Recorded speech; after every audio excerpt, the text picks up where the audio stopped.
Welcome back.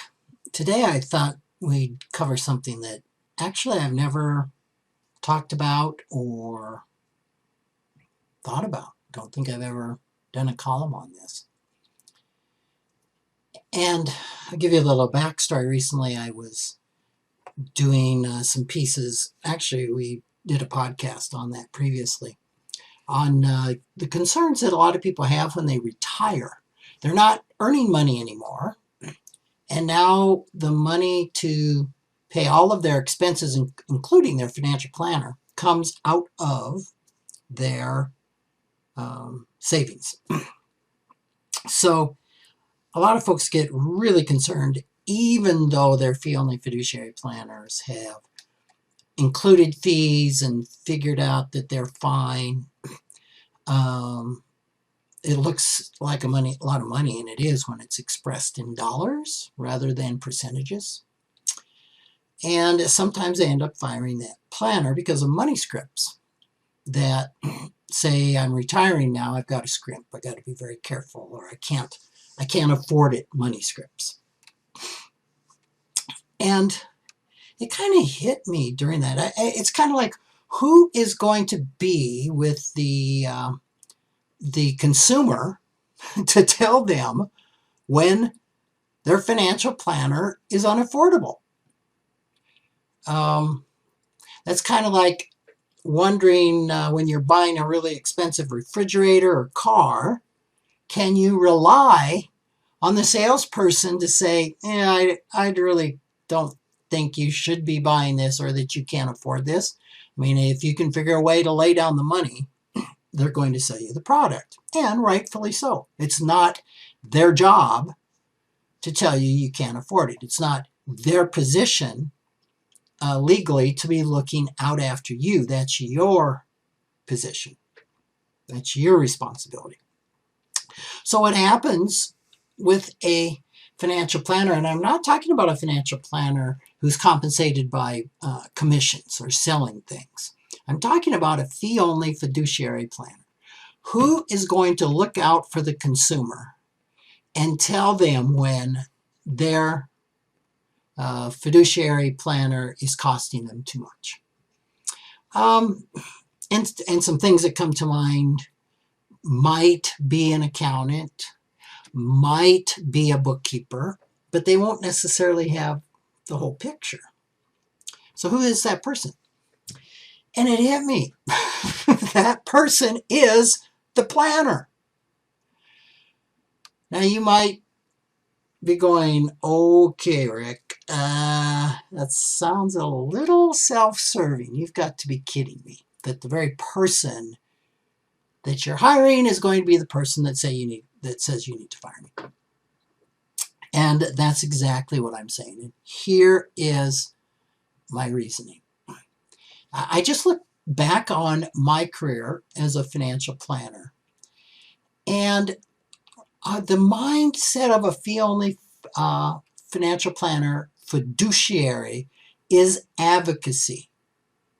I mean, it's in the heart and soul of a fiduciary fee-only planner.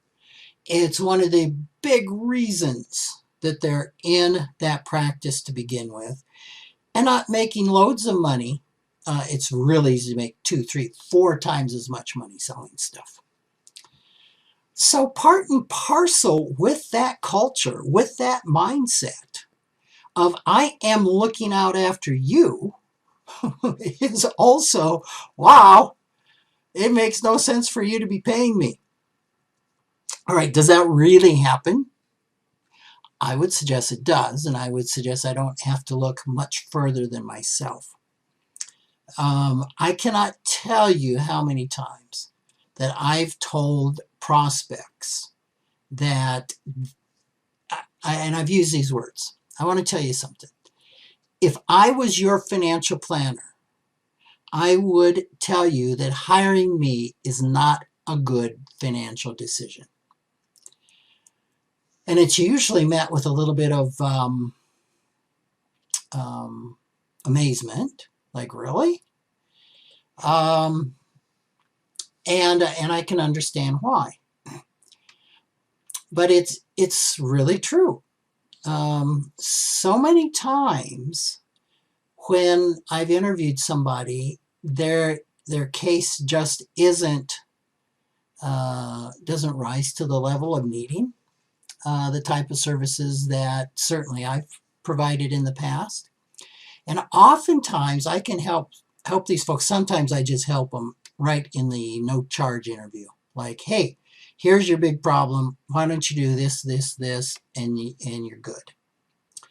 Sometimes it can be handled in paying the planner for an hour of their time. I call that yellow pad financial planning. And that can cost $250 to $750 an hour and can be the best money you ever spent. So I think a person can have some confidence that when you're interviewing a fee-only personal financial planner, that part of their fiduciary duty, part of their responsibility, part of being an advocate is to be honest with you and disclose to you when they really think that hiring them isn't a good deal. I mean, think about this. So I have somebody that, I don't know, you can just make this up, makes $40,000 a year. They have $100,000, and my minimum fee for planning is $32.50 a year. $32.50 a year is not quite 10% of their income. Represents 3.25% of their $100,000. And let's just say that maybe they're single, no family. Wow, that's pretty expensive. Now imagine that they become my client. I take them on, and now I'm advocating for them. And I'm looking at their budgets, and I'm looking at this, and I'm looking at what they're paying. And I see this $3,250 fee. And I'm like, what are they getting for that? Well, they're getting some really good advice. But how many hours a year does the planner have into them? Well, maybe 4 hours, 5 hours. Wow, that's pretty expensive advice. And as a percent of the investments, 3.2%, that's almost what you'd expect to be paying in an annuity. And if you've listened to me for very long, you know I'm not a great fan of annuities. They usually have very high commissions and very high fees. How can I as a planner sit with that? How can I as a planner justify that? That would be very difficult. So that was what was on my mind. And I know emotionally there's a lot of fear around, wow, can I afford this person? And it's just not normal that the person would tell you, you can't afford me. Now, there are folks like that in many, many professions. I mean, I could see an attorney giving that type of advice. I could see an accountant. There's many folks. There's, I'm sure, even salespeople who would rise to the ethics of saying, I'd love to sell this to you, but I just can't because it's not a good fit. So I'm not taking away anything from any other profession. I am saying that a fee-only financial planner has a fiduciary, which is a legal responsibility to put your interests first. And that extends to the fee that you are paying them. So I wanted to get that out there because I had never had that thought before. It's just something I do. In fact, when we interview people in our firm, we try not to go through to the final interview unless we absolutely are convinced that we can help them. And I am not the only financial planner, financial therapist that does that. There's literally hundreds of client-centered, advice-only financial professionals that feel the very same way and practice with that type of conscious. So my hope is that this can eliminate a little bit of anxiety for you as when you're going to or interviewing a fee-only financial planner, whether you can afford them or not. I think you still need to be responsible for yourself. You still need to not be giving over all your power to someone.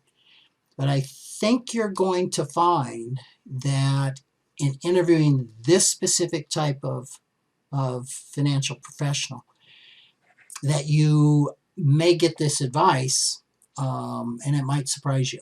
So, of course, you've got to be very careful that you're interviewing a fee-only financial planner as opposed to a fee-based financial planner, which is fee and commission, or one that is compensated by commissions only.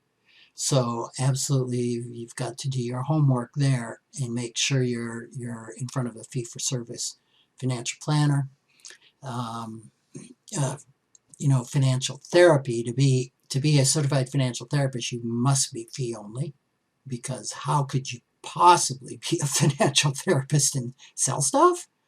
I mean, that'd be like being a medical doctor and the only way you're compensated is by selling drugs. So I hope that this helps. I hope that it helps you to relax a little bit around, can I afford a fee-only financial planner? What is in my best interest? Should I buy an hour of their time?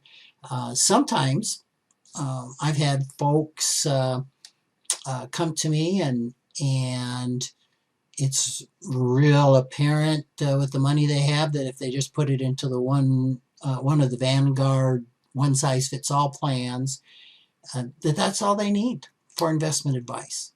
And sometimes you can save literally thousands of dollars a year in doing that. So, for example, a commission person could take your $100,000 and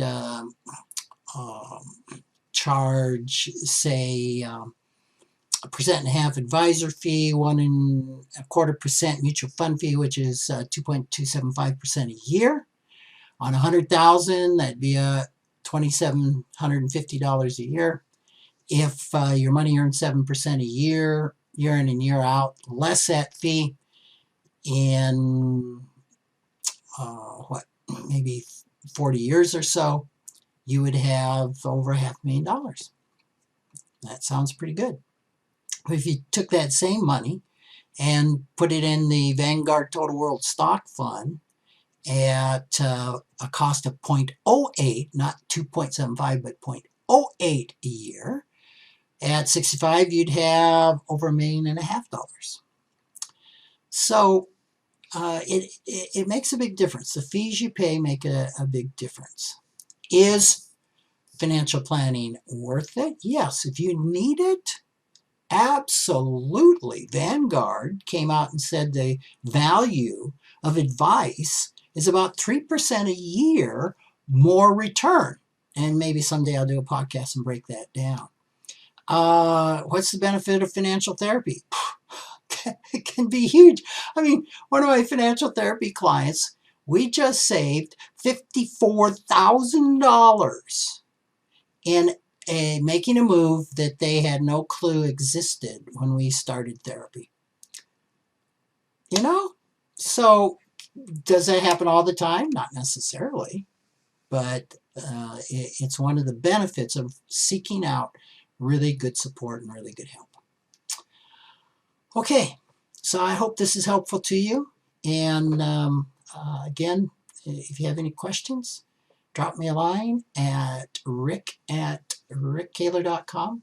And if I don't know the answer, I'll point you the right direction. So take care.